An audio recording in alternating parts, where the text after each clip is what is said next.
Let's start east of Colorado Springs. The wildfire burning near the town of Simla. Mandatory evacuations underway right now for the entire town. That's from the Elbert County Office of Emergency Management, a shelter set up northwest of town at the Elbert County Fairgrounds. We want to take a live look at the scene of that fire for you tonight. It's grown to more than 500 acres. I was told just moments ago. That's according to a public information officer. Elizabeth Fire says the fire now 50% contained. Thankfully, no structures have been lost. Yeah, firefighters from around the region are making their way to Simla right now to help fight the flames, including crews from the Colorado Springs Fire Department. They've sent 3 engine crews and a commander. And Kara Gerzinski with the Elizabeth Fire Department is joining us live on the phone right now. Kara, what are you hearing from your crews on the ground?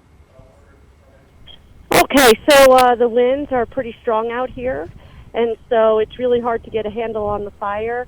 Right now, they have about 30 to 40 crews, and the fire's about 50% contained.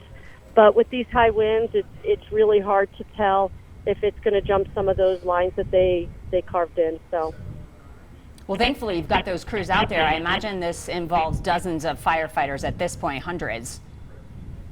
Yes, we're probably looking at about 60 to 70 firefighters working on the fire at this moment. I can see in our live shot, we see the wind towers from here. Thankfully, this is not very close to homes. It's about 2 miles away from the town of Simla.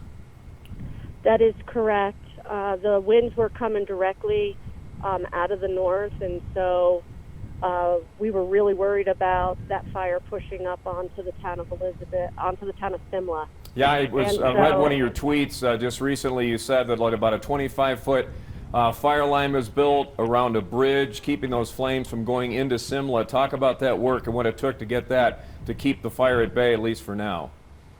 Yeah, so the Elbert County Road and Bridge crews brought their maintainers out, and 4 of them in a row cut a 25-foot swath of land, so that when that fire's coming up and burning, we can try and slow it down and stop it.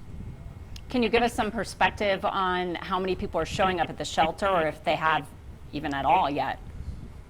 At this time, I am not sure how many have showed up at the shelter. What I do know is that shelter is up and running for animal sheltering as well as for humans.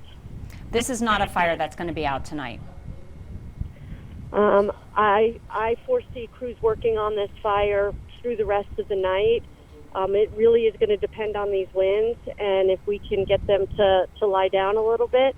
But right now they're doing an amazing job, and if we could get a little more containment and then just work on hot spots inside that fire line is what really we're hoping to do by the end of the night. Certainly so grateful for your crews. Kara Gerzinski with the Elizabeth Fire Department, thanks so much. We'll keep you close to us throughout the night.